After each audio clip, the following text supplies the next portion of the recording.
Hi, everybody. Welcome to another episode of Women Atheists Unload. It's a show for women by women for everybody. And today we're going to talk about the presidential debate. We're kind of going to roast it a little bit. So let's get ready to rumble. I don't ever slow up, no I don't take I got no love for the fakeness. If you wanna play tough and wanna hate this, I'll always show up. I don't ever slow up, no I don't take I got no love for the fakeness. If you wanna play tough and wanna hate this, I'll always show up and make a statement. I don't ever slow up, no I don't take I got no love for the fakeness. If you wanna play tough and wanna hate this, I'll always show up. Well, hello, everybody. Hello. Hello. How y'all Howdy. doing? Great. Did all of you Happy watch Equinox. Happy Equinox. Woohoo. Yes. Ooh. It is now officially autumn, which is my personal favorite. We get pumpkin things, we get apple things, we get the pretty leaves. And the bugs go back to hell where they belong. It's the best. I fully agree, except I don't like the end of summer, but I do enjoy the changing of the seasons. Oh, I see. I love the end of summer because it's hot as balls here. So I'm so happy that we're moving like into fall and all the spooky Halloween stuff is out. This is my time of year. Thank you very much. I'm a summer girl. Well, Y'all nice to see everyone. rolls? Hmm? My favorite is pumpkin rolls when we get to this time of the year. Pumpkin pie and pumpkin cookies and We lost. Hi. Hi. Hi. Welcome back. back. Yeah, that was a very interesting thing. So, I think you were asking Mary, did everyone watch the debate? Uh-oh. Yeah, did everybody watch the debate? debate. did. What's that? I don't know. It was kind of interesting to me. Yes. Did you It watch was it? pretty fascinating, that's Mhm. for sure. And right from the get-go, too, like immediately after it started, Kamala walks out and just immediately starts dominating the stage. Can we just talk about that handshake? That whole Mhm. thing of like how like you're supposed to shake hands with your opponent. Yeah. You know, The one there's that certain- almost didn't happen if it wasn't for Kamala. Yeah. Well, that's sort of the thing. Yeah. Because there hasn't been a handshake at a presidential debate for 8 years because Trump Okay. will not shake hands, but she made him. Yeah. And that Well, was she did. pretty. I mean, what was he going to do? dominating. Just like be like, oh no, I can't do that. I don't shake people's hands. Like, well, what was he going to do? And then it was Right? also like so clear, like he was out of his element. Uh-huh. But yeah, Definitely. she invaded her Because she was space. She was basically dominating right from the beginning. It was fantastic. Exactly. She's like, I'm going to sweep the floor with you, and I'm going to start out with the first thing we're going to do, and you're not going to run and try to avoid me. No. She did exactly what I would do in that situation. Yeah. I'd be like, nope, I'm not going to even give you an opportunity to not address me or acknowledge me. So I would have done the exact same thing. Do you Right. think it was kind of like she was like, you can run, but you can't hide? Yeah, Right, because she's got absolutely. that district attorney energy. She's like, Yeah. listen, felon, I am coming for you. Yeah. For you, right? And she reminded him of that at every opportunity. Mhm. Yeah, I loved it. I love her energy. Yeah, it was fantastic. So It was beautiful. Yeah. I'm sorry. and it So just what was it your went from there. favorite part? Like just what was y'all's favorite part? Oh my gosh. Almost every time he opened his mouth to insert foot. Fair, I mean, fair. yeah. I don't really have a favorite part. I have the concept of a favorite part. Oh, how long were you waiting for that one, Ember? That was excellent. That was good. So for those of you who don't know, I'm in Canada, so I appreciate you asking me to come on this panel because I'm a resident Canadian who is enjoying and cringing at the same time this election season as I have the prior election season. So I'm staying up to date because it's very important, I believe, to just stay connected with your politics because it affects all of us. So Yeah, we made a night of Yeah. it. We made homemade pizzas. That's kind of our tradition when we watch anything to do with American politics, whether it be the debate, the live elections. So we make homemade pizzas and we just plunk the kids down and we're like, you're watching this because this is history. You need to know what is going on. Yeah, So like the downstairs neighbors, if they're making a meth lab, it's yeah, important to know. But I'm dying to you're right. know, what do yeah. you put on your pizzas that, like, what toppings represent we're going to watch some United States shenanigans tonight? Is it like a pepperoni and sausage kind of thing? Is it more of a It's pineapple and cheeseburger? we have everything. We have all the good stuff. We make really great pizzas, but it's just randomly since 2016 that's become our tradition. It's like, oh, we need to make pizza. So that's what we did, and it was enjoyable and also cringy. Yeah, but Yeah. yeah. So Anyways, the question now is, who played who presidential played bingo? presidential bingo? I did. I also Okay. had popcorn. I can tell you that the eating of cats and dogs was not on my 2024 debate bingo card. That was not No. on the card. No. That was a bit of a surprise too. I was like, whoa, what are you talking about? What? And Yeah. I do love some of the remixes that came out of that. Like somebody took yeah. a song from The Simpsons, this older I episode saw that. where there's like a burlesque house inside Springfield, and you know, we're the salt in your shake, we're the tea in your pot, whatever the song goes, and they like remixed Trump into that, so it's like they're eating the cats, they're eating the dogs. Yeah. No, there's been a lot of really great things. My kids watch a lot of YouTube, and so one of their questions, I think a day or two after, and they were quite serious, is, are they actually eating cats and dogs in the States? There we go.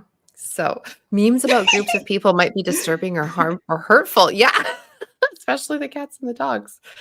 well, and you know, the one thing that we do need to actually acknowledge about the Mhm. cats and dogs is the amount of bomb threats and Mhm. threats of violence towards a specific group of people, the Haitians. Yeah. As much as it is funny to some people, it is actively harming a group of people. Yeah. Yeah. And the fact that he didn't actually back down on that point either when being confronted with the fact that they fact checked that and said, no, this is not happening. And he continued on with it was, quite alarming. Well, I mean, he's been caught in, I think, over 30,000 lies, and Mhm. he's never backed off of a single one. He never No. says, I was mistaken, or even the easy way out, I was Mhm. misinformed by my advisors. He's like, Yeah. no, reality is wrong because I'm actually Jesus. Yeah, exactly. And then What? like JD And, like, Vance the thing came is- out and said they were creating And just double down. stories. Yes, they doubled down. But that's like a whole rabbit hole. Mhm. It is. There's a lot to that. It's not directly related to the debate, but for anybody who didn't catch it, TLDR is Vance was doing an interview and he said, the news media isn't paying attention to real American problems. So to get you to focus on real problems, we're just going to make up stories. Now, in fairness, he didn't entirely make up the story. There was a race-based false report a few years ago, but the person who originated that false report has admitted it's a false report and feels bad about it. But Vance picked it up and blew it up, and it's just a whole thing. Mm. Yeah. Yeah. Oh, Yeah. Oh, thank you, Crystal. but going back to like the debate and what was said there, like where do you start saying to yourself, this is going to be the next reality TV show? this is what's going to happen. Is it going to be the prosecutor versus felon TV show? Is it going to be like, take some bets on like what's the title of the next reality TV show? Because I think there's going to be one. I mean, I don't just the United States 2024 election, because we're seeing that show play out in real time, right? Like, now he's running from the possibility of a second debate. She's got ads everywhere, and it's not just her. Yeah. It's Republican organizations too, like the Lincoln Project. They've been coming for him for years, but now that we've got the Coconut Express, they've jumped on board. They've got 200 Republican representatives at federal and state level that are actively stumping for her. Like, it's just, this is going to be ridiculous. Okay. It's already absurd, but it'll be fun also. We've been living in absurd land for the past 7 years or so. Like, where every day I'm just like, what is going on? So the fact that the tide is turning, it's kind of like we've been seeing it forever. That like this guy is fucking Looney Tunes, and everybody was just like, oh, okay, yeah, and then like everybody got to see it. Like, even if you are a Trump fan, there has to be a little part of your brain that is like this person is not mentally well. Yeah, and a lot of that was intentional. Like, it's very clear that her strategy wasn't so much to present policy, though she gets a lot of criticism, but she did. Her like very first statement was a policy statement. She did get a lot of policy out, but the overall strategy was to show how easily triggered, how fragile, how unhinged this person is, and how easily manipulated he can be. And she nailed that.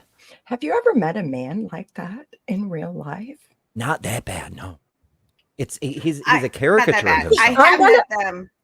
He's a caricature. I'm going to tell you because I think it's funny, and y'all please laugh with me because it's funny.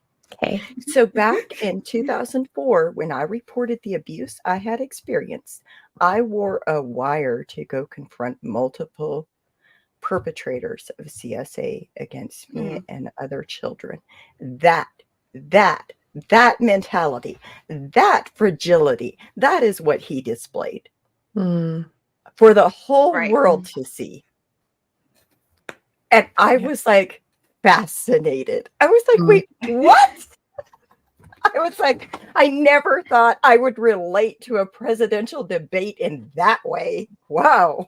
Oh yeah. And his sycophants had to damage control so hard. It was absolutely incredible. Like the day after, every right-wing source from Amala Ukpenobi, PragerU's person of color shell, to what's his name, the Russian agent with the beanie, all of those guys, they're all like, let's here's the explanation of what the eating the cats thing is about, because no one knew and they were all trying to look it up, and it just wowzers.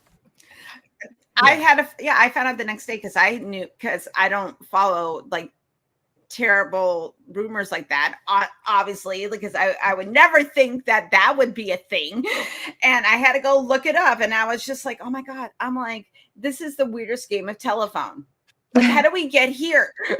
How do we get to Haitian immigrants? Someone was mentally ill, actually did attack a cat, but it was an Ohioan, not an immigrant, just happened to be a person of color.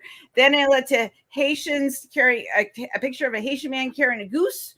Then it went to they're eating cats and dogs. Where's the goose come from? Where's this through line? Where's the line? A goose is like a cat? Yeah. I don't know. Do you We're know both animals? Have you ever roasted a goose? Like, where did you grow up in? What? Mary's beside herself. Okay, I lived on a farm, okay? Like our friends, our farm animal friends would become our dinner. And sometimes it was a goose. Yeah, I was like, that's pretty like are there Christmas songs where you sing about eating geese? Christmas is coming, the goose Yeah, is it's fat. Oh, Christmas for a Carol. penny to put in a poor man's hat. Yeah, Ebenezer Scrooge leans out the window and throws a coin to the little street urchin and says, "Go get the biggest goose." Like Mhm. Christmas goose, it's a thing. Yeah. Why Or are you it having this was. outrage over a goose? I honestly, I don't think anybody really cares except for PETA, because like most people, at least here in the U.S., think geese are kind of evil. Have you ever been chased by a goose? I I have. apologize I for also for grew up on a Canada farm. goose, Canada geese. I apologize for that. No, you know what? Stacy's very sorry. When Very that sorry. handshake happened, it was Sorry. like Kamala became the goose on the stage. She was chasing him. Okay. Like, I got you. I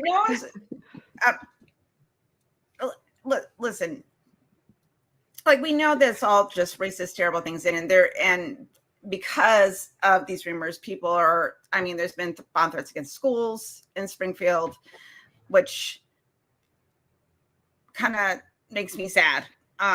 And that's the most also the kind of the frustrating part is that like this is so bonkers, but there are people that actually believe it, and or they're using it to prop up their racist propaganda bullshit that they're trying to push onto like immigrants, even though those immigrants helped build up the economy in Springfield, Ohio, and they're legally there, but even if they were legal, they're legally, it doesn't fucking matter because they're still human beings. And the fact that we can't even I can't even enjoy like I'm enjoying this little thing, but I can't enjoy it 100% because there's assholes. And Right.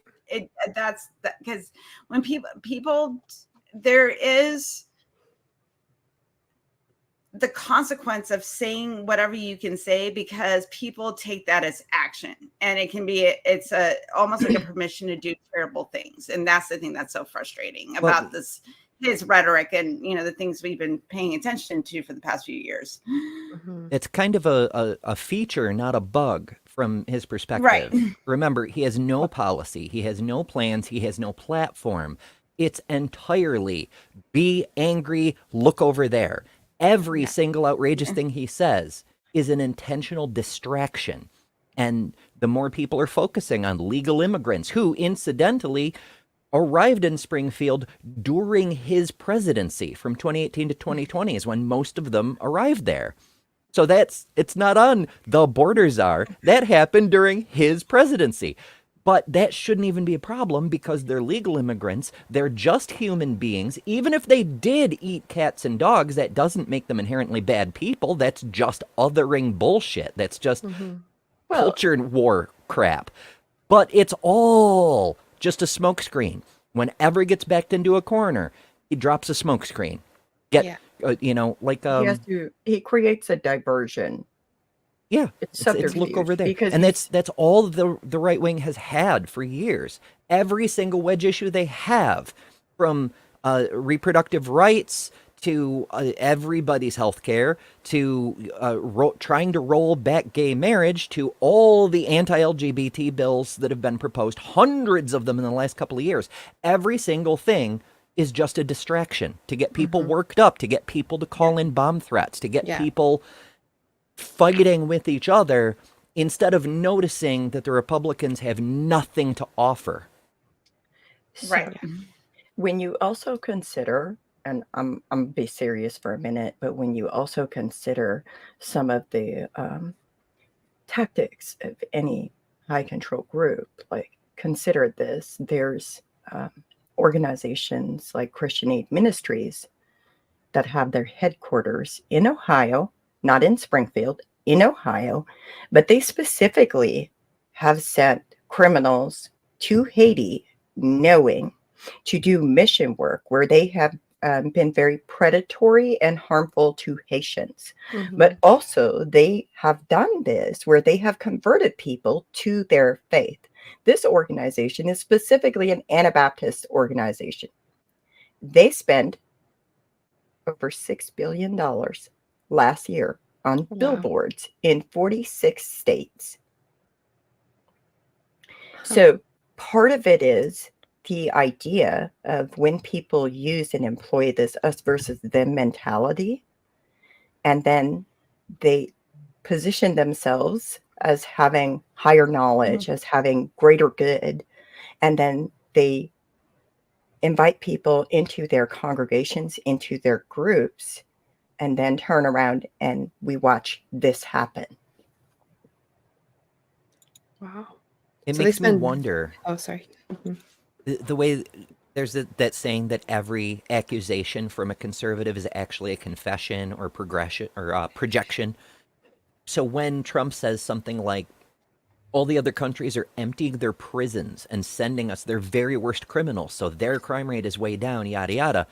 It makes me wonder what he's trying to confess to there. Is he talking about the things that he did by pardoning so many of the January 6th insurrectionists? Is he talking about the agent provocateurs that he and his organization have put up to do things like call in bomb threats or set up other people to do it, like Chaya Rychek with Libs of TikTok? Matt Walsh is on somebody else's payroll, but he does that kind of thing too. It just makes me wonder what he's trying to really say behind the lie. Well, they're also engaging, not only is it a confession, you're absolutely right, but they're also engaging in the ends justify the means. They're saying we need our borders secure. We need the border wall. He had 4 years and didn't do it because, like Kamala said, he'd rather run because there's a problem. The border has been a campaign issue for over 100 years. You can look back at stump speeches in the 1900s, and they're saying we need to fix the border, illegal immigration, be afraid. They're coming for your wives. They're coming for your children. They're coming for your pets. They're coming for your jobs. Yeah. And it's the same thing, and it has been every 4 years for over a century. And it's nothing burger. It really is. It's not the damage to us. It's like we're doing more damage to the immigrant population than they're doing it to us that are natural born citizens. Like every time I hear like, oh, the immigrants, I'm sitting there, I'm like, okay, I'm like, does that include me? Because I'm not native born. So, so I'm like, okay, I know, shocking. Well, we need to check your papers. You say you're not native born? Is my mom is an immigrant. My mom is still here on her visa. She came over here from Canada. So I'm like, which immigrants? Which immigrants? Because well, first we have to check your skin tone. Yeah, right, exactly. Yeah. If you're the wrong shade, then we need to see your papers. I'm like, you're talking about the dark colored ones because white people are fine because apparently melanin affects your status as a person, something. This fear mongering, it affects your status as a person. Are you saying that perhaps some of this could be something relatable to people if they really understand what loaded language is? Yeah.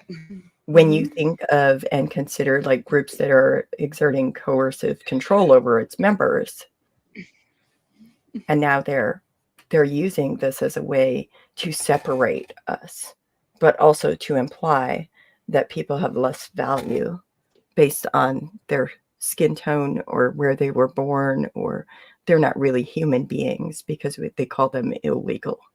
People are not illegal. No. Right. Yeah, that's sort of, Ray Comfort evangelical apologist bullshit. Like, if you've ever told a lie, you are a liar. If you've ever broken a law, you're illegal. Well, show me an American who hasn't broken a law ever, Who drives around and has never driven 1 mile over the speed limit. No kidding.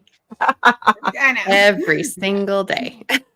I confess, I have jaywalked. Lock me up.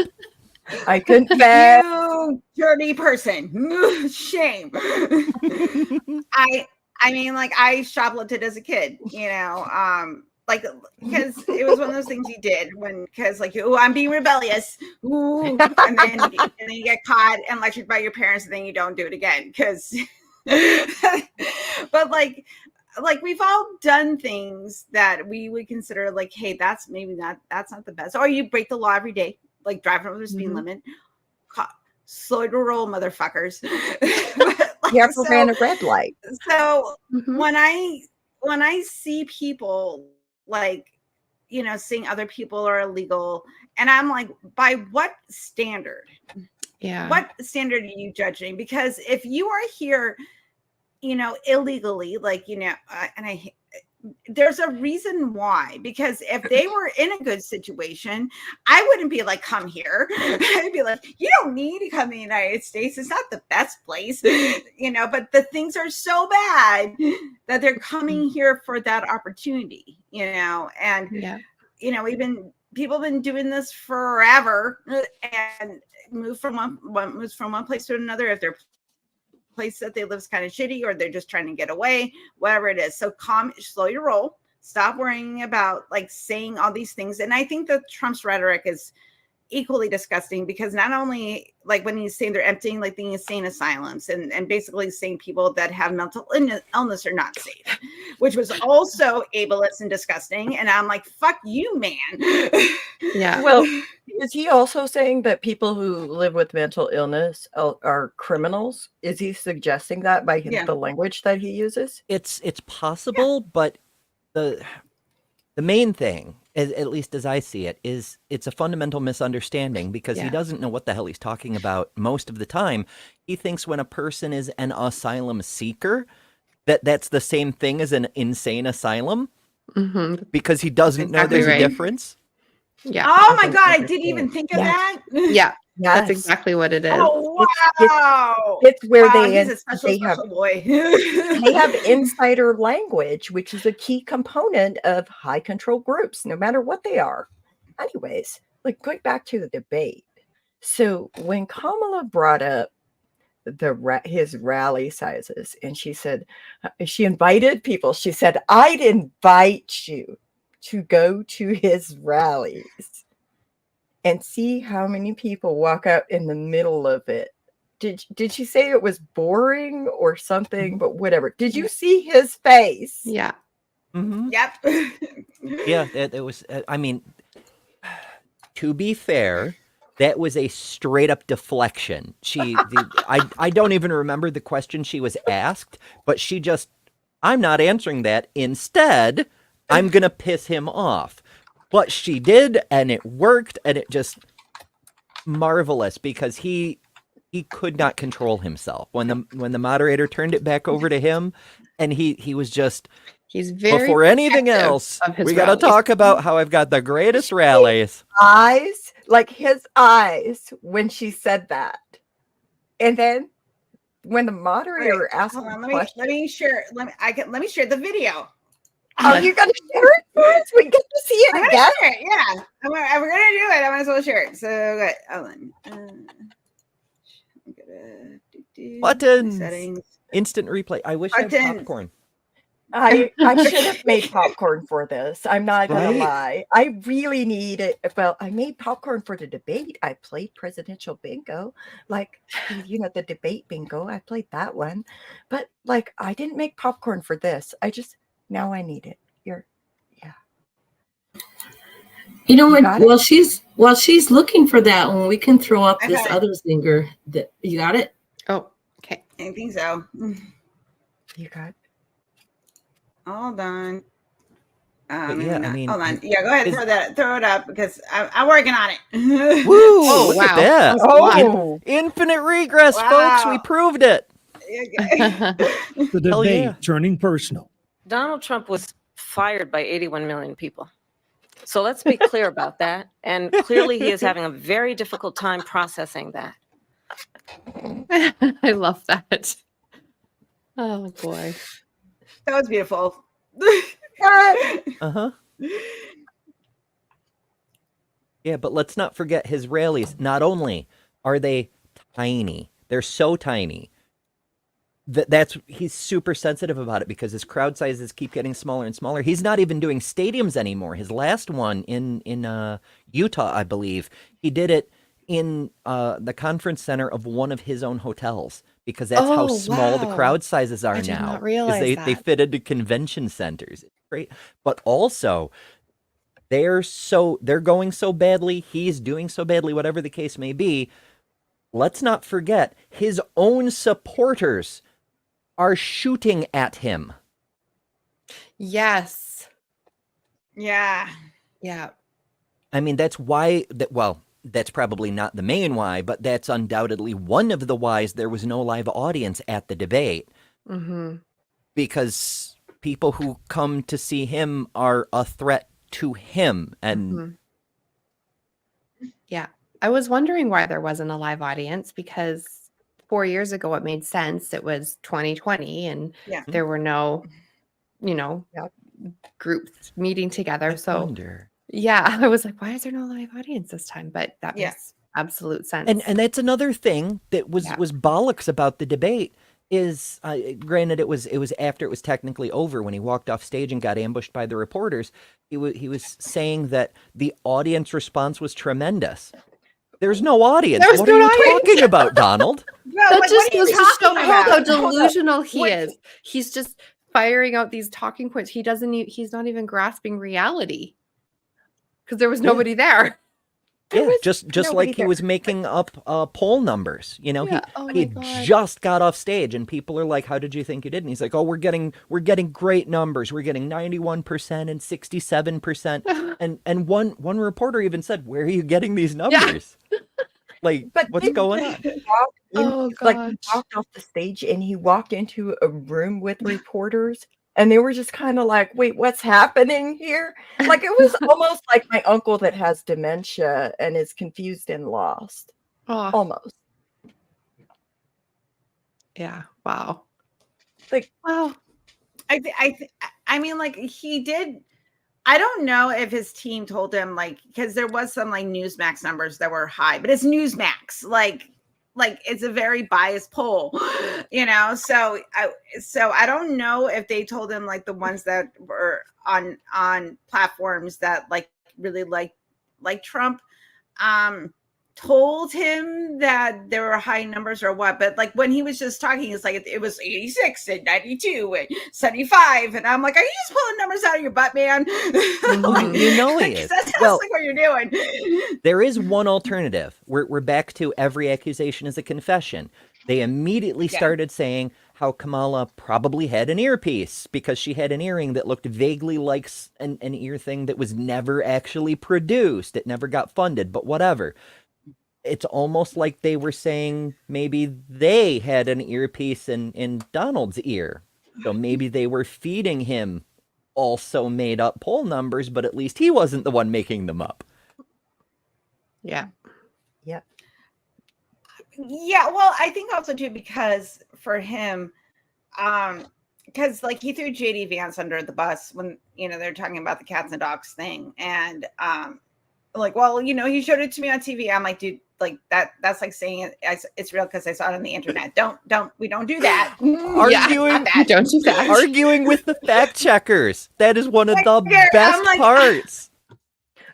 So he got fact checked a lot, right? They could have done better, but like anytime it was like a liability issue for ABC, they were like, just to be clear, this is not actually happening. What you just heard was a lie. Mm-hmm. And on that one, he actually argued back with the fact checker, like, dude, you've been called out. And he's like, well, I saw it on TV. Really? We see a lot of things on TV. We don't. I know. It's not always real. Did y'all hear the respinning of the narrative too, where they were saying, well, it wasn't just Trump versus Kamala. It was Trump versus Kamala and the hosts, the moderators of the debate. Did y'all hear that spin on it? Yeah, he's been saying that too. He's like, it was really 3-on-1, 4-on-1 if you count the audience, who still wasn't there, but okay. There. Yeah. And if there was an audience there, does he think that the entire audience would have been against him? Is that what but then he said the audience was great. Like, I don't understand. That's fascism. Two mutually exclusive things both being true at the same time because fearless leaders said so. Oh my gosh. It's exactly like it's exactly textbook fascism. Jeez. Because when you take the fact check people, the moderators, if you put the facts, actual discernible reality, and say that's your enemy, you have said that you're the enemy of demonstrable reality. And that is That is what fascism is the very first thing is you have to say the truth is not true. Right. Only Yeah. I, the fearless leader, am trustworthy. You know? Oh my God. Yeah.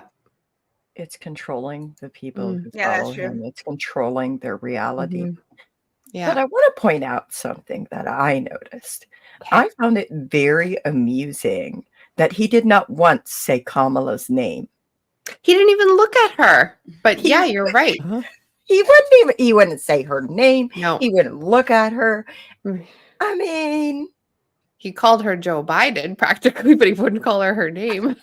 Oh, he's still doing that. like- they're Yeah. all still doing that. They're saying, well, you know, the Biden administration and the Harris administration have failed to do such and such. And I'm like, what Harris administration are you talking about? What about what the Trump administration Right. failed to do? Right. and can we also talk about the fact that he was like, oh well, you know, if she hasn't done it in the last 4 years, she's not going to do it. But what about the fact that like vice presidential power is Mm. limited to what is the vice president actually capable of doing? Yeah. What are their duties? Because a vice president is actually supposed to preside over the Senate and cast tie-breaking votes. Those are official duties versus like presidential power, which is vastly different. So why are we lying about that? Mm-hmm. Yeah. Well, he's really good at lying. Your guess is good as mine. He's really good at that. We know that. Yeah. Oh, the vice president has one other official constitutional job, and that is presiding over the receiving and counting of ballots from the Electoral College during Oh, presidential elections. So, yeah, that's literally it. They can have extra stuff delegated to them the same way a cabinet secretary can, but constitutionally speaking, their entire job is literally oversee the Senate and oversee the Electoral College votes. And that's it. Uh-huh. Fantastic. There you go. Well, there you go. Some of the other comments that I found just so, I mean, other than the eating cats and dogs, and I mean, there was the doing trans surgeries on Oh my prisons, God. illegal aliens. I was like, okay, that was one that I just grabbed onto and was like, wait, hold on. Did he actually just say those words?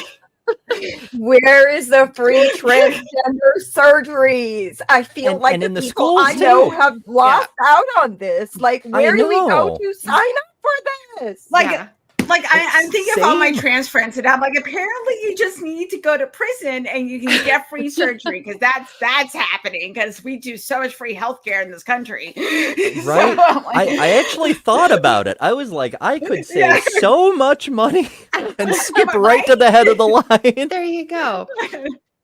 So I don't know where he gets all of his information from, or where he comes up with these talking points.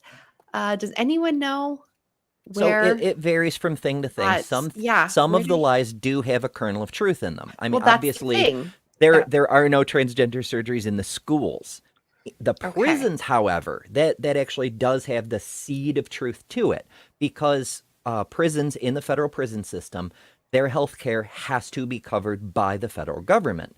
You can't not treat an inmate. Like if a person needs antipsychotics, you have to give them their antipsychotics. If a person has diabetes, you have to give them their insulin.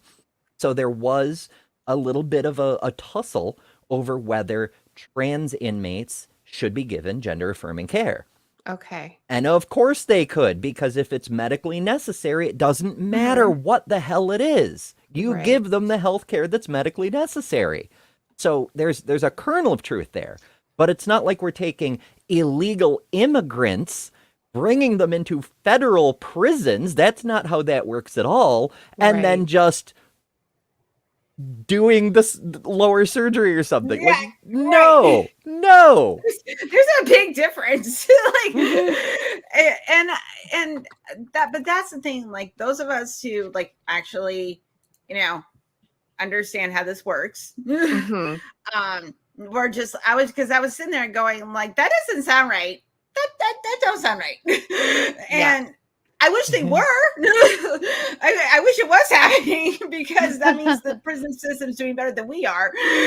So, but unfortunately, it's just very I mean, you know, if Republicans keep gaining power, eventually the free part of the country will look indistinguishable from the imprisoned part of the country.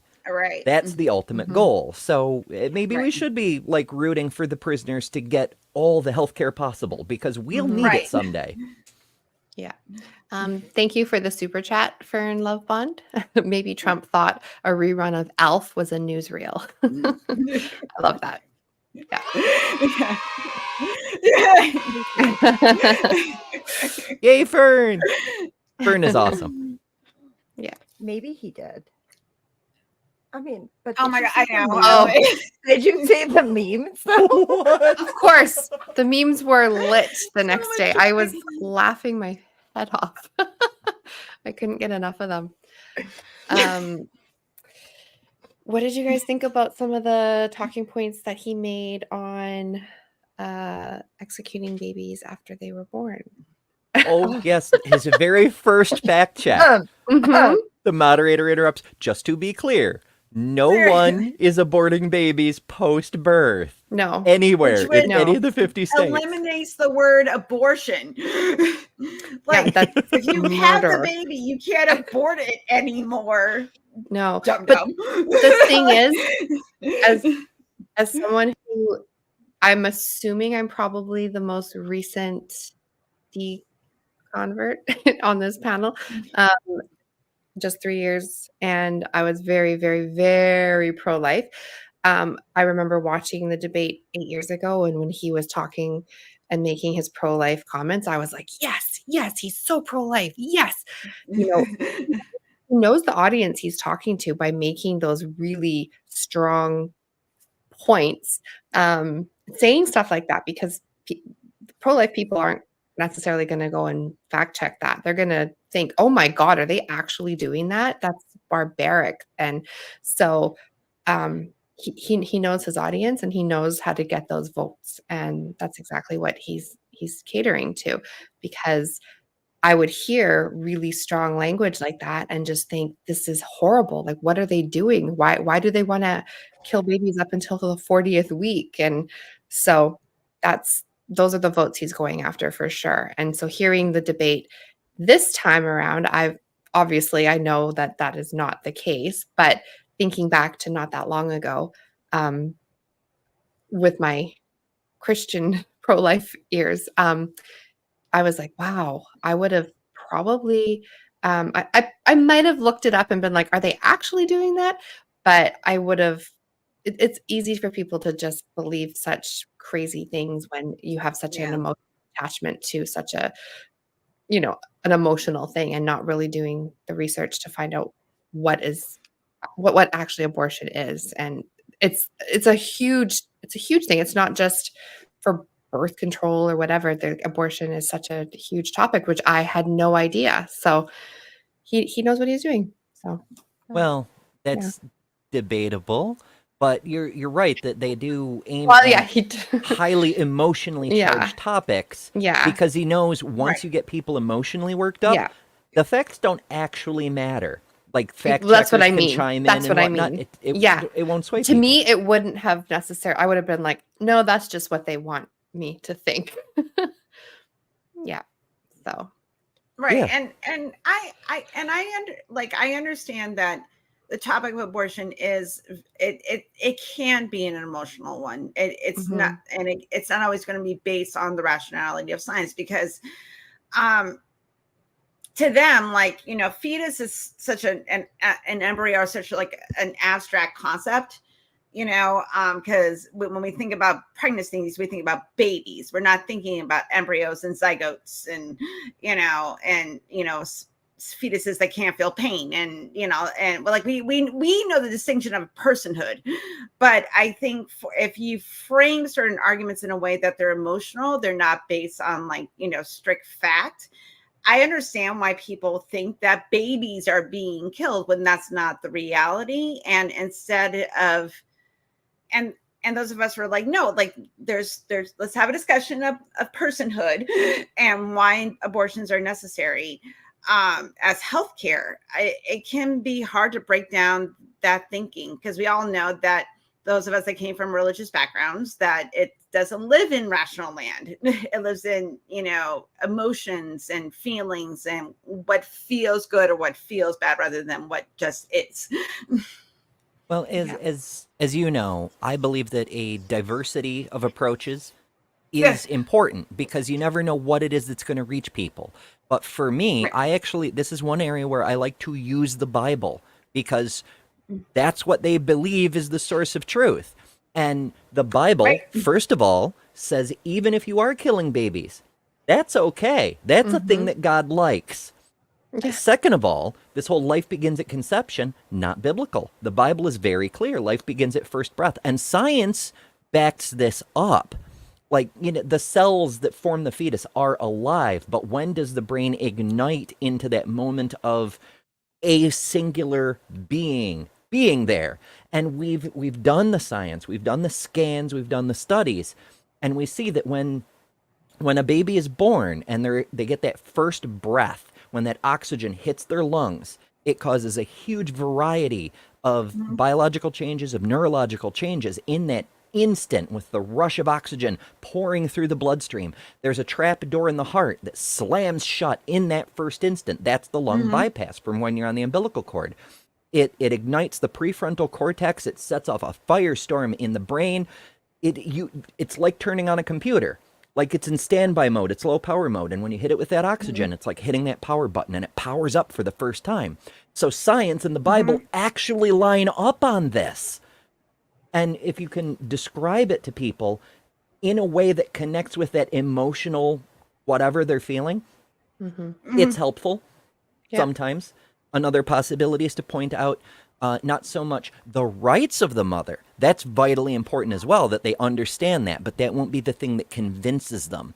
But what might convince them is when you say the people who are having abortions after 26 weeks or whatever, they went through 26 weeks of being pregnant. It's not a convenience thing. These are people who want to have the babies and can't because it's unsafe, or the baby has like critical defects or whatever the case may be. It's really, really sad, and nobody wants that, but it's medically necessary. And people will understand a lot better when it's phrased that way instead of just, they just don't want the responsibility. Who the fuck is carrying a baby for months and months and months just to be like, you know what, this is actually not for me. Yeah, exactly. Delete, Yeah.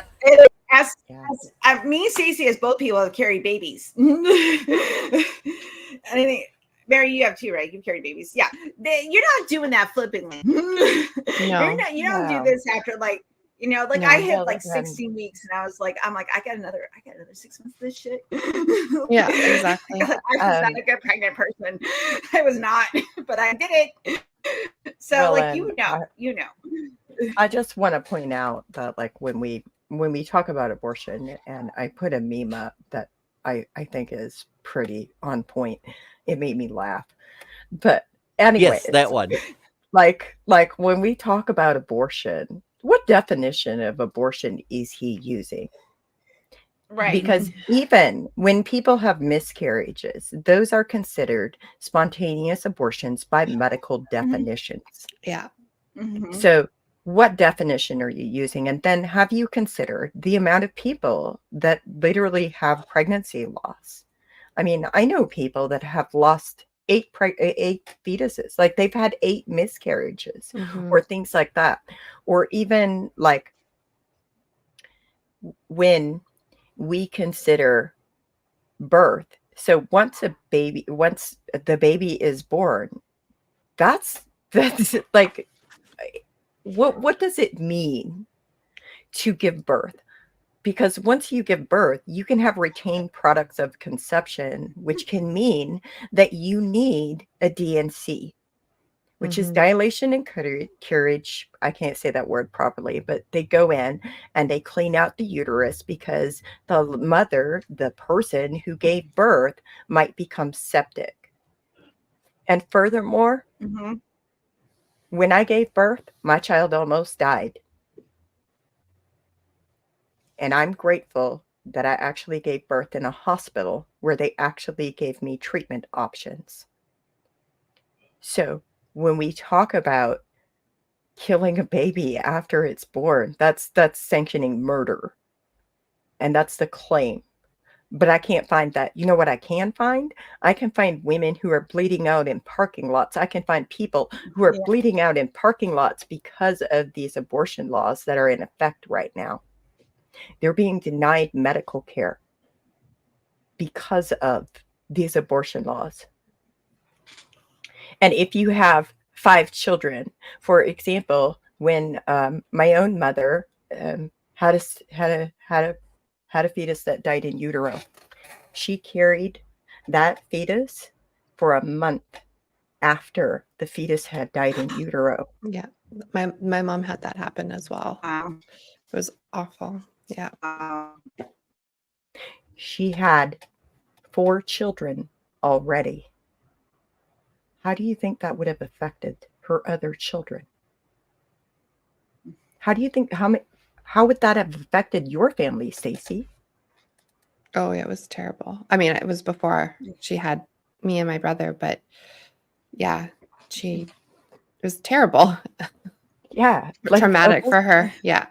Abortion is healthcare. Yeah, and exactly. And the fact that people, and quite frankly, specifically people around the world, think that it is the government's job to regulate people's bodies that can give birth. Yeah. When Kamala said, or was this during the debate? But she said something to the effect of, show me a law on the books that regulates a man's body the same way. I felt seen and heard. Yeah. Right. Yeah. Yeah. Yeah. It's very frustrating because we have to protect each other, and like, this is the thing, like, even when I don't know, but for most of my life I've been kind of like, if I got pregnant, I don't know if I could have an abortion, but again, it depends on circumstances. That's why I say I don't know. But if you're choosing to do that, I'm not gonna, even if it's just like, I just don't want to have a kid, you should have that right. Because one of the worst things I think you should do is have a child when you don't want one. Because is that child going to feel loved? Is that child going to feel supported? Is that child going to thrive and be part of a family that wants them and cares about them? Or is there a chance they'll be abused because they're being born to someone that does not want them, or put into a foster care system that's already overstressed and understaffed and everything else? Speak it.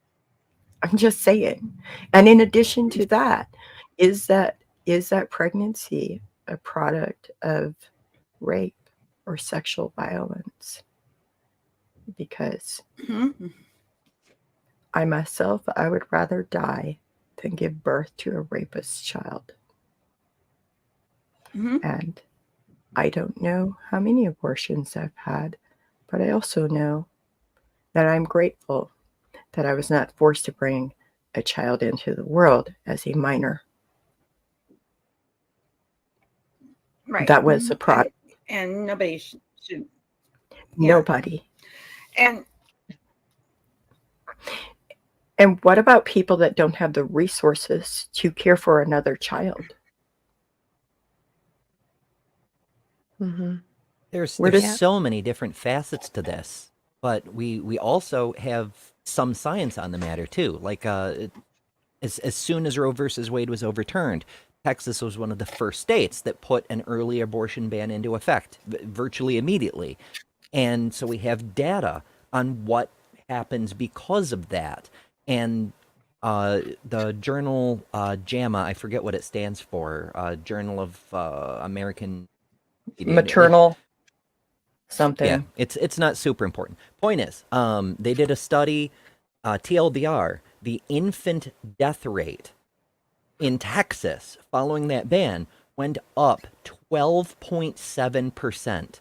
with the only control factor being the abortion ban, because people who should have aborted early were not able to.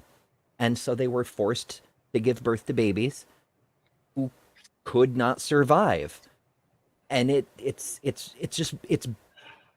seems counterintuitive, but abortion bans aren't just bad for the mothers in any number of ways. They're not just bad for the people around the family, like the other kids who risk losing their mother because their mother can't abort a pregnancy that threatens her life. It's also bad for the babies themselves. Mm-hmm. And it's bad for the medical providers. Right. And it's bad for, the doctors, the nurses, the surgeons, the people who are sitting there and they've taken a Hippocratic oath to do no harm, right? Like they're supposed to make it better. And when they know that there's a treatment, but the law says they could lose their license for providing life-saving treatment, life-giving treatment, that's a problem. Yeah. So it just... Yeah. So then what about the fact that didn't Trump say in this rally also that he thinks there should be punishment for abortion? I feel like I've heard him say. Yeah. I don't quote me on that. I'm not gonna let me 100%, but I feel like that is something that he has suggested. Do a Google. Oh, you're roboting. Hell's Bells is gonna do a Google search for us because they're great and amazing. Yeah, it's been a minute. It's one of the things that he keeps flip-flopping on. And in fact, he got called on that kind of mildly during the debate where, Harris said that he would sign an early abortion ban. And he was like, no, I wouldn't do that. And in interviews following, he was asked about that. I think it was, he's done so many damn interviews, I can't keep them all straight. I think it was Fox News. He said, no, I've always been consistent. It should be like 13 weeks and before. People should absolutely have the ability to abort. And then in another interview, which he was on a blue stage, which is super helpful, I know. He said, no, we need to ban it all the way to the 6-week mark. And it, like they're like the same day, Right. He just, no consistency at all. But he does say frequently, not just specifically abortion, but any medical procedures that he thinks need to be prohibited for whatever reason, that healthcare providers who provide those necessary services should lose their licenses and be prosecuted. Like his famous screaming red face video from January of a year and a half ago-ish, where he said we will eradicate transgenderism at every age. He went on about how it won't just be trans people he went after. It would be the doctors. They would lose their licenses and be imprisoned. That's right. Yeah, that's right. It's a running thing for him. That was another thing during the debate. Yeah. When they brought up January 6th. Yes. And he's like, I didn't have anything Oh, to do with it. It's like, oh my God.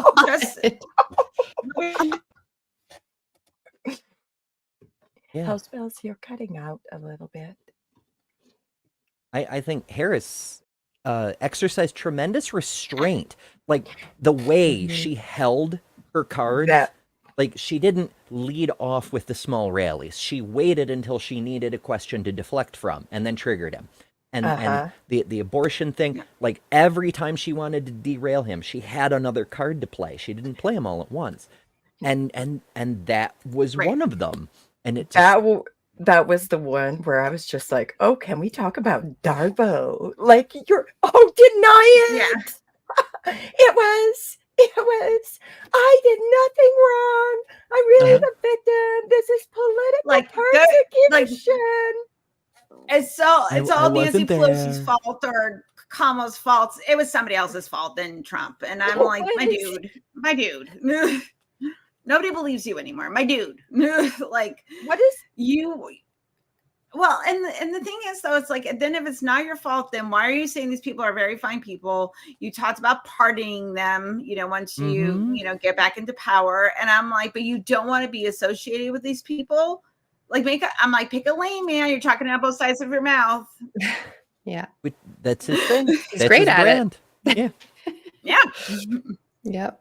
I mean, he can't drink a glass of water one-handed. He can't walk down a ramp, but he can be two-faced to your face. Can't dance. I don't know what this is, but it's not dancing. So. I would, knowing the fellow as unfortunately well as we do at this point, I would suggest that he's trying to mock another disabled reporter. Yeah. Yeah. Possibly. Yeah. It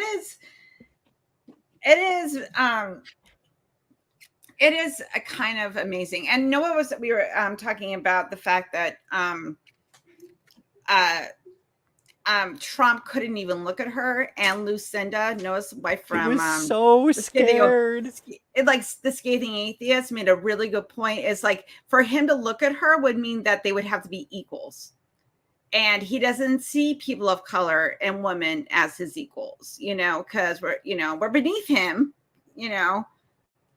for some reason, because he has to feel very powerful and everybody's there to serve him because he has the ego the size of Montana.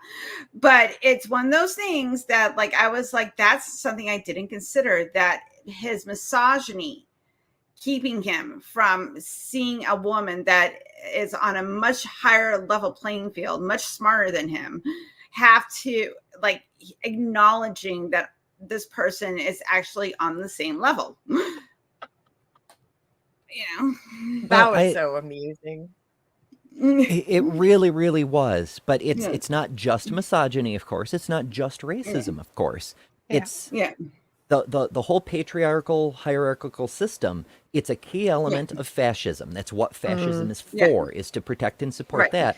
And that's the whole structure of the the white Christian nationalist movement. Is support the patriarchy. Women are lesser.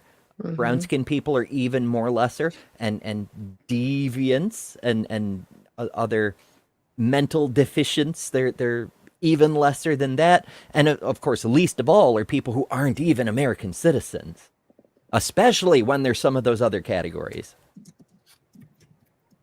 I'm sure if you give them a minute, they'll put atheists on that list too. Like you've got Christians, then you've got other theists, then you've got non-believers. It's I mean, hell, they do that, right? Like right after the debate, my running joke for a couple of days before things started getting really bad was the reason people in Ohio have to eat the cats and dogs is because we atheists already ate all the babies. Yeah, we did. Yeah. Now, well, that's why we have the cats and dogs, because once the babies are gone, like, we have to come up with something else.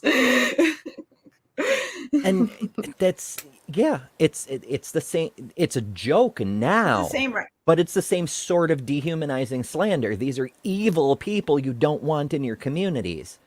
And so even though they're not going after us as atheists right now, because most of us are in some of the other categories, it's not a forgotten thing. But isn't the intent behind this to like create this big, huge divide between specific groups of people to where they fail to see the humanity in one another? Yeah, it's partly it's distraction or power. As long as we're fighting each other, we're not paying attention to what the people at the top are doing to all of us. But it's also for various gains. Like there isn't a consensus among scholars as to what the ultimate goal is. Is it just to establish an oligarchy for its own sake by whatever means necessary? Is it to establish a theocracy? And is the purpose of the theocracy just to be the mechanism by which the oligarchy actualizes itself? Or is theocracy itself actually the goal? We don't know what they're really, really reaching for because there's so many layers of bullshit smokescreens. But they're more than happy to use everything, including religion, as a weapon to try to get their way. But aren't they doing that because as long as they're controlling the narrative, they can go do whatever they want to do behind closed doors and do whatever it is, like accomplish whatever goals they want in legislation, in our Supreme Court appointees, and even Supreme Court like justices. Like when you think about that, isn't it to keep people from actually seeing what they're actually doing? Because now they're controlling the narrative, they're maintaining control, and in inciting people to violence and to making it easier for people to engage in behavior that actively harms other people groups.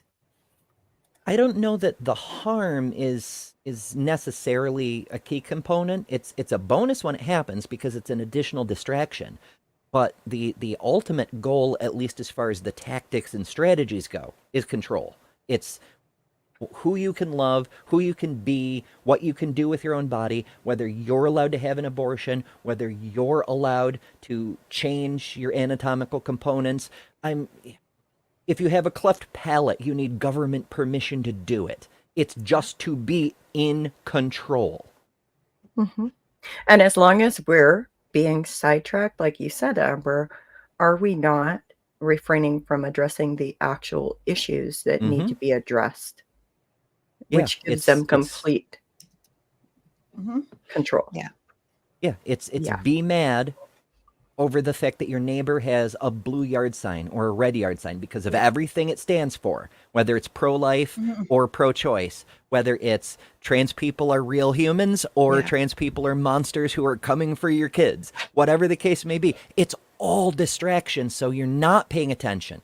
And I've said this many, many times in other places, but it's important it remains true. We cannot ignore any of these issues just because they're distractions, because real people are suffering because of these things. And that puts us at a disadvantage because they don't care. They don't really care about abortions. They all go out and get abortions when their mistresses are pregnant. All of them. They don't care. They don't care about the children. They're doing nothing about gun violence. They don't care about any of these issues. It's just to get people worked up, just to get people at each other's throats. But the fact that they don't care doesn't mean we can just let it slide. We still have to fight those fights even though they're distractions. But bear in mind they are distractions. And keep an eye on what their actual goal is. Yeah. That's true. Yeah. Thank you for that. And I think that was great. Yeah. Go ahead, Housebell. And I think also, that was a really good point. And I think it's really like we have to kind of keep our eye on the ball because like people say that we might be throwing the word fascism around too much, but if I'm calling a spade, but talks like a fascist and it walks like a fascist, it's a fascist. And if it wants power like a fascist. And I don't say that flippantly. And it was also a little bit frustrating because he was doing a speech earlier this week and he's been wrapping socialism, Marxism, and fascism all together. And I'm like, I don't think you know what those words mean because they mean three separate things. So like, I don't know Communist, if you know Marxist, what it means, but that also makes it scary because I'm like, do you know what that dystopian hellscape you want this to look like? Because you got to pick something. Yeah. I've often wondered if some people actually know the actual definitions of the words they're throwing around. Yeah. Because didn't he call Kamala a Marxist during the debate? A postmodernist Marxist, which is hilarious since they're contradictory terms. They don't play nicely together. I just laughed. I literally almost fell off my couch when he said that. I was like, girls admitted that she's a capitalist. Girl has admitted she's a capitalist. So I don't know why that came out. I was like, what? And I'm like, you don't know what you're talking about. It really is. It's. I have here a list of names. In fact, he's done that. He was on. It was years ago. I can't remember. Jimmy Kimmel, maybe. I don't know. He came out with a folder that he said, I have here a list of names of all the bad people in the country and yada yada. And the host, whoever the fuck it was, Jimmy Kimmel, I guess, he takes the folder and he opens it up and it's blank paper. Like, he not only did the McCarthy thing, but he got checked on live TV, and people still back him because no one cares about the truth on their side, even a little bit.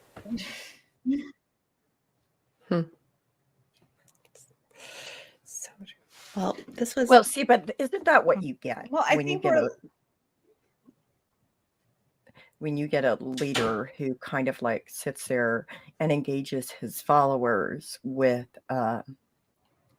this kind of ideology that all media is what have we been calling media? What has he been calling media for the last like however long he's been campaigning? Fake news media, which is a way of information control. Yeah, that goes back to that first principle of fascism. The truth has to be the first casualty. And he's been doing that since day one, saying the people who are reporting, who are telling you facts, who are telling you about reality, they're all liars. It's all fake. Only I, with my they're giving transgender surgeries to illegal aliens, with they're transing the kids in schools, they're eating the dogs and cats, they're performing post-term abortions. Only I am the source of truth. Yeah. After somebody, when somebody gives birth, it's after a certain stage, it's either a stillbirth or a live birth. It's not an abortion, and it's not like, oh my God. Anyways, but I would like to give a shout out to the patrons. Thank you to the patrons: Paul Camish, Karen Butcher, Puck, Helen Green, Logan Fisher, Amanda McLeod, Eric Ozels, I think I said the name right. Yeah. Ryan, Deneen Murphy, Dan D, Michael Wiseman, Sunny Shell, Aaron Colson, and Phil Calderon. Thank you so much. Yay, patrons! We needed to have this laugh together. It was very good. It's really insightful. I really appreciated everything that each of you has brought to this conversation. But I want to remind everybody else that there are other shows on Skeptic Haven. Don't forget to check out, of course, Mondays, the Black Free Thinkers. Thursdays, the Sunny Spot. Saturday, the Global Atheists and Women Atheists Unload. And Let's Talk on Saturdays, of course, which you're watching right now. And Let's Talk on Sunday. And before we end this program, I'd like to know what y'all think. Final thoughts, starting with Stacy. Well, I think if I could vote, I'd be voting. So everyone needs to make sure they get out and vote. So please vote. Make sure you're registered. I know that's very important because I keep hearing about that. Make sure you're registered. If you've moved, if you've changed your name, all those things, just make sure you're registered to vote. So if I could do it, I would be voting with you guys. So yeah, that's my final thought. Let's see some change. Or down there. Yeah. So, yeah. Good luck, you guys. Thank you. I'm rooting for you. We're gonna need all the luck we can get. I mean, yeah. What about you, Ember? You have thoughts and mayo. Thoughts and bears. Thoughts and bears. That's right. That's what we need. That's bears. Okay. Stop it. I know I'm a terrible influence. I'm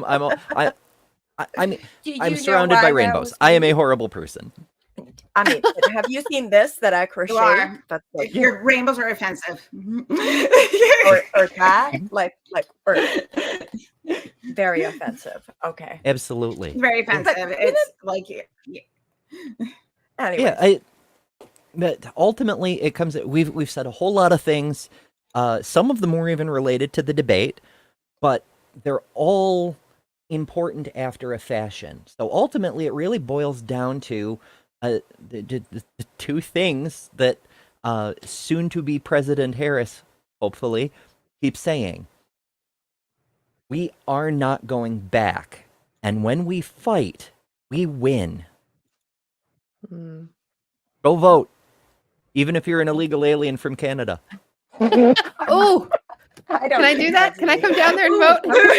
Apparently, according Okay. to one of the candidates. Apparently, you can Then vote I'll as be a there. dead person. So I'll be there in November, you that's- guys. Your citizenship paper have went. Anyways, I digress. Thank you, Ember. So, my final thoughts is, though the wonderful thing that that I will say that if the world's going to burn, at least it's entertaining. Second of all, please vote, as Stacy pointed out. Please go and vote, so we don't have to live in the hellscape of Trump's, Trump's presidency again. It's just, I don't think that'll be a very good time. I think that it would be bad. But like I said, go and vote, stay informed. You are, especially on the issues, find out, like, even if you're even remotely thinking about voting for Trump, please consider looking over his policies, because guess what? He doesn't have any. But he has concepts of plans. That's right. I need a graphic for that now, too. We need concepts of policies. Concepts. Sorry, that's funny. I don't know what that means. I don't think any of us do. Like I know like concept, like I have an idea of a concept of what a plan is, but he doesn't know what a plan is, which is scary. I have concept of plan. Concepts of a plan, like okay, I'm done. Mm-hmm. It's a whole video series. Well, it literally is a video series. ProPublica, I believe, got the pirated copies of that. But if we were going to address that is a video series, because there's 14 hours of internal inner circle propaganda. Oh my goodness. Yep. That's way too much to begin addressing, but that was also brought up in the debate. And I just want to say, like, from what I've read of Project 2025, if you're considering voting, go educate yourself on policy. Mm-hmm. Look at the history of how people have behaved, because people can lie to you all they want to. They can tell you all kinds of things, but look at their actions and how they've treated people. And look at the people around them that support them. Because people's behaviors tell you often exactly who they are. Yep. Investigate it. Yep.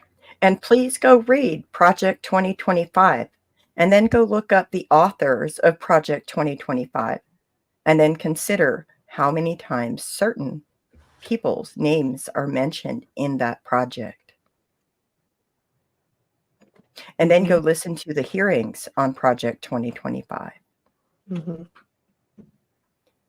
And then also go read the actual policies from candidates, from all of them,